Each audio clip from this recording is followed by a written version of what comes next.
هەندێک لەو دەرمانخانانە بەڕاستی ئیستیغلالی ئەم داواکاری و تەڵەبەی خەڵکیان کرد بەنسبەت ماسک و کەمامە و دەستکێش گرانفرۆشیان کردووە بۆیە ئێمە وەکو قایمقامێت و ئیدارەی ناوچەکە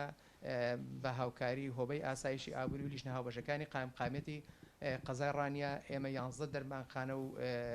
سەیدەلێمان داخستووە کە پابەند نەبوون و گرانفرۆشیان کردووە بۆی ئەمە لێرەوە جارێکی کە دڵنیایی هاوڵاتیان دەکەینەوە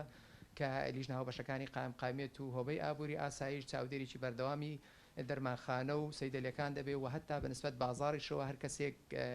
پابەند نەبێ و جۆرێک لە نائیستیقراریەتی کۆمەڵایەتی و نەفسی و قەلەقی بۆ خەڵک دروست بکە ئێمە ڕوبەڕووی ئیجراعاتی توندی ئیداری و یاسایی دەکەین.